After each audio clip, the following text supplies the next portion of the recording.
All right, this is lecture 4 for the Progressive Era. We're going to talk about the presidencies of Taft and Wilson. First, we're going to talk about William Howard Taft. He's friends with Teddy Roosevelt, and he's handpicked to run for office in 1908 as Roosevelt's kind of over the presidency, and he wants to move on, and he goes on like a safari hunt in Africa and wants to, kill lots of animals and kind of sow his wild oats because of his assertiveness as a hunter. Um, Taft is a hardline conservative, way more conservative than Roosevelt was, but it's kind of just understood that he's still going to continue the progressive reforms that Roosevelt had put in place. So he won easily in 1908 with the backing of Roosevelt. The problem is he's not really this progressive that people had hoped he would be. So he does end up busting a lot of trust in 90 of them in 4 years, but he never becomes as popular as Roosevelt, and a lot of that has to do with his looks. He's way overweight. He's the president that is so fat that he gets stuck in a bathtub and has to be removed with butter. It's kind of ironic, but he gets little credit for all this trust busting. He never felt like a president, so he started overeating, and this is how he became so heavy. But he was one of the first president to ever throw out a pitch at a baseball game, at a major league game. So that's kind of cool. You can kind of see by this political cartoon that Taft is the sheep and Roosevelt is herding the sheep, or is like kind of the leader of the group, and his politics will be followed by Taft, and that's kind of what people believe would happen when Taft became president. Some pictures of Taft, you can see how large he is. This picture right here is kind of funny of him trying to golf. He golfed a lot, and he looks pretty funny doing it. And you can see this poor ox or bull or whatever this is trying to carry him. Looks like he's struggling pretty harshly. So some of the reasons why the GOP splits over Taft is Taft campaigns on lowering tariffs, continuing this progressive reform. This would bring trade prices down and help the poor because they could afford more goods. GOP members of the House passed the Payne-Aldrich tariff, and this is going to raise the tariffs. And Taft actually signs the bill. He doesn't stop it, which he basically ran on lowering tariffs. And so the progressives and the GOP feel betrayed. Then there's two factions warring in the GOP now. There's the progressives and the conservatives, and so this is where they really start to get betrayed. So party direction is another way that the GOP starts to split. As I said, the conservatives versus the progressives. Conservatives follow Taft, and the progressives follow TR, and they want further reform. They want to keep going. All right, and GOP is Grand Old Party, Republican Party. So we have the election of 1912 coming in. You have the elephants, which stands for the Republicans, and then you have this bull moose party coming in, and they're going to divide each other, and it's going to equal a win for the Democrats, which are the donkeys here, and this is Woodrow Wilson. So the election of 1912, Teddy Roosevelt comes back from Africa. He's upset with what has been going on, that Taft hasn't really been following his policies.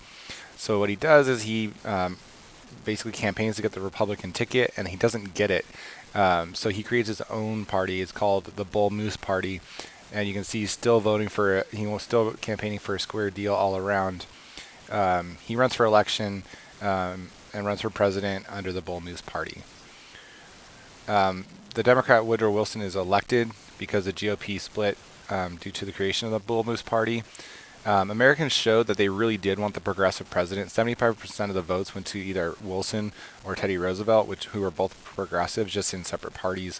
But since the GOP split, Wilson wins as a Democrat. Whenever you have a third-party candidate that comes in that's on one side or the other, they are always going to ruin it for their side, and the other side's actually going to win because they split the votes.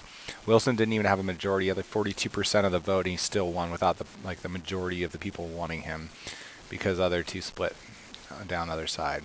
So we're going to talk about Wilson and his presidency and his regulatory reforms. He's a progressive, and he's a democratic progressive, meaning he's even more leaning to the left, even more liberal.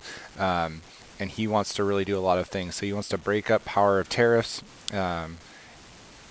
He wants to break down trust, and he wants to take out the financial elite and grant freedom to the common American. Okay, so again, supporting the average man. So he has a new tax system.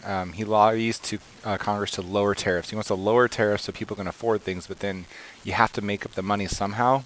So what he does is he passes the Underwood Act, which makes up for this lost income by creating the income tax and creating a gradual income tax. the income tax was only placed on the top 5% of earners, so only the really wealthy, and they were only taxed 1 to 7%, depending on what tax bracket they were. You had to make $11 million to be taxed at 7%. The lowest tax bracket that we have today is 10%, and it goes all the way up to, I believe, 28%. So you can see that's a way higher tax bracket now. Even in the state of California, we have higher taxes on individuals and income than these guys were paying back then. And it was only top 5% of earners, people that could really, really afford to be taxed. Now everyone is taxed, and it hurts people who don't make as much money. So in 1913, we have the 16th Amendment being signed, and that's the implementation of the income tax. So it makes it constitutional to tax people's incomes. The next thing he creates is the Federal Reserve Act, which does and establishes a national banking system. And these national banks print money, and they help to maintain prices, maintain interest rates. If banks are failing, they can issue money to banks and loan money to banks to prevent banks from failing.